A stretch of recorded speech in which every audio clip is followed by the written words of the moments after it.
Alan Watts is a name synonymous with the bridge between Eastern wisdom and Western minds. He led a peculiar life that left a significant mark on the spiritual and intellectual landscape of the 20th century. He once wrote, "I am fascinated with almost all religions, so long as their followers do not try to convert me." Welcome to More Than a Label. Join me on a journey into the life and teachings of Alan Watts, the playful philosopher who dared to challenge our perceptions of reality and embrace existence as a cosmic symphony. Let's talk about his early years. Born on January 6, 1915, in Kent, England, Watts's journey was a profound exploration of philosophy, theology, and finding a common ground between Eastern and Western thought. From a young age, Watts displayed a keen interest in Asian art, literature, and philosophy, influenced by his mother's association with children of missionaries to Asia. His father, recognizing his son's bright mind, introduced him to the Buddhist Lodge in London, where Watts, even as a teenager, served as the editor for the lodge's journal, The Middle Way. In 1932, at the age of 17, he authored his first booklet, An Outline of Zen Buddhism, based on the teachings of D.T. Suzuki. In 1938, Watts embarked on a new chapter by moving to the United States to delve deeper into the study of Zen Buddhism in New York. This marked the beginning of his journey as a lecturer in bookstores and cafes, setting the stage for his future role as a profound interpreter of Eastern philosophy. Now, his middle years. Watts, ever the seeker, published The Meaning of Happiness in 1940, a book derived from his early talks. Despite being issued on the eve of World War II, it laid the groundwork for his exploration of mystical theology. Watts's encounters with Krishnamurti and Huxley were pivotal moments in his life. These two men helped him to develop his own unique perspective on spirituality, and their influence can be seen in all of his work. In addition to his encounters with Krishnamurti and Huxley, Watts was also influenced by a number of other spiritual traditions, including Zen Buddhism, Taoism, and Hinduism.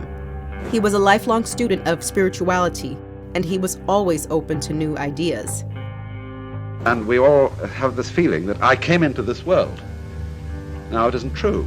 You came out of this world, like a leaf comes out of a tree.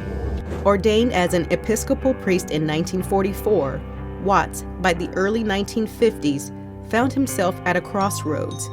His departure from the church marked a pivotal moment, leading him to a small farmhouse in Millbrook, New York, where he penned his influential work, The Wisdom of Insecurity, a message for an age of anxiety.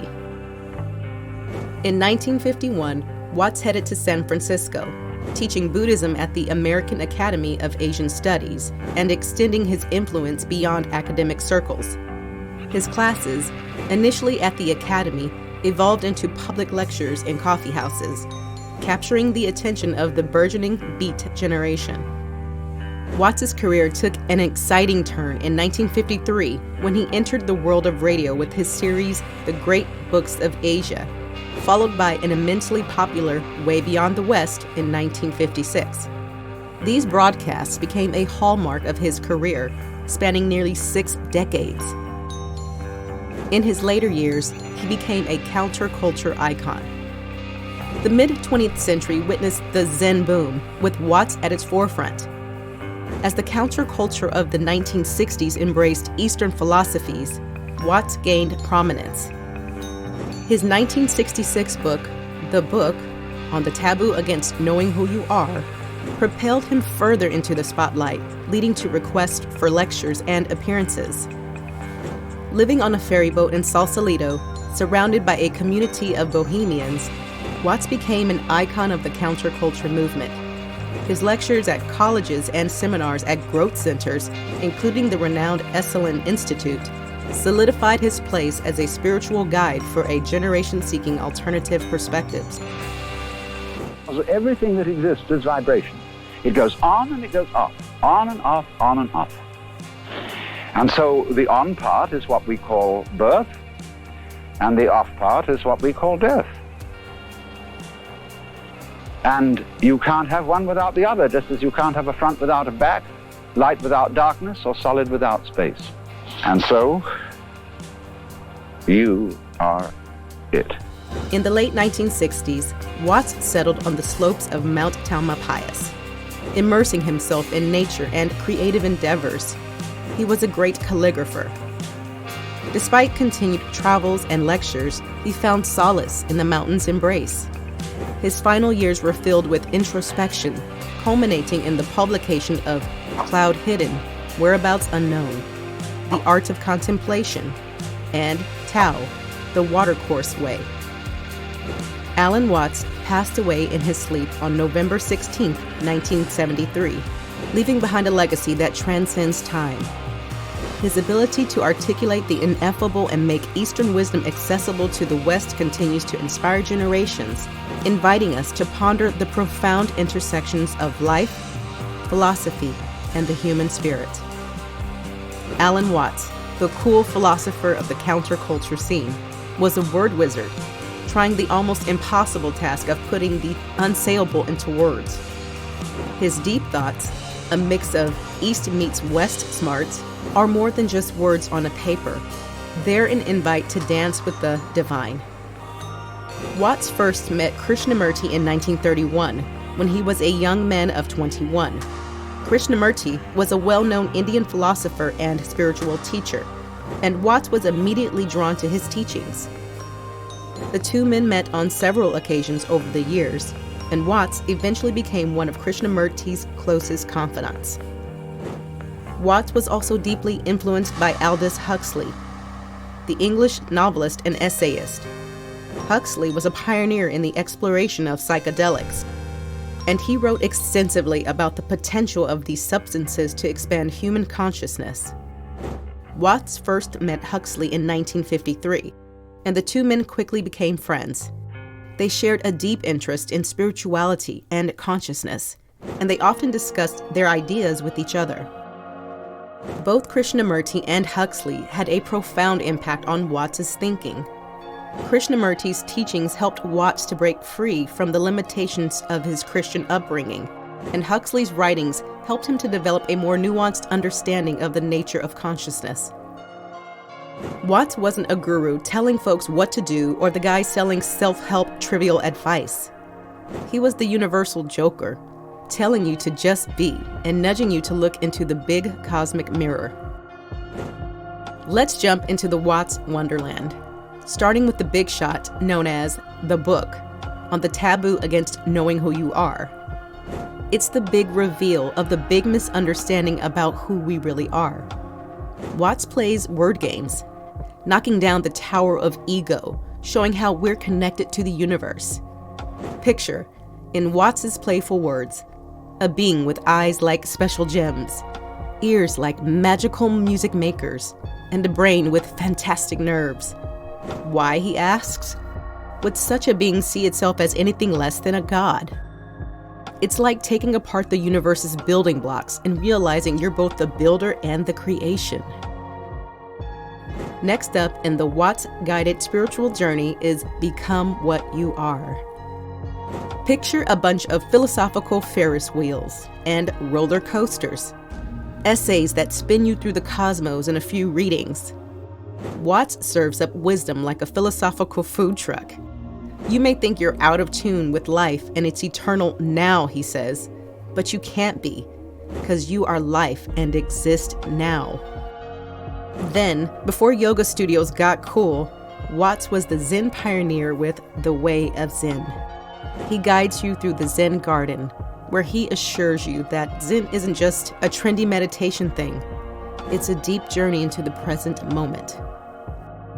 Picture him winking and smirking cosmically as he says, "The centipede was happy, white, until a toad in fun said, 'Pray, which leg goes after which?'"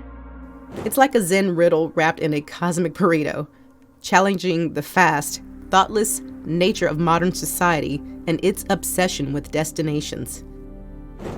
Watts then grabs the Taoist telescope in Nature, Man, and Woman, looking at the universe's big dualities. He thinks out loud, navigating the cosmic seas between spirit and nature. He's not scared to touch on the awkward matters of man's relation to woman, all while linking that to a great cosmic truth. If you insist on being moved, being determined by the past, that's your game. The Wisdom of Insecurity, a message for the age of anxiety, is Watts's prophetic time machine, written in 1951, but beamed directly to our tech-filled present day. In a world racing towards complex technology, he warns against losing our connection to real experiences. Picture him as the philosophical GPS yelling, "Recalculating! Live in the present! There is no other reality!" It's a timeless message wrapped in a vintage, yet still stylish, package. We get a detour with, In My Own Way, an autobiography. Watts takes you on a wild ride from his childhood English upbringing to his cosmic encounters with gurus, celebrities, and psychedelic experiences. It's not just an autobiography. It's a backstage pass to the Watts' life story. He writes, "Generally speaking, the task of autobiography so embarrasses the writer that he must either boast or confess. Men of action and adventure tend to boast. Men of piety and intellect tend to confess.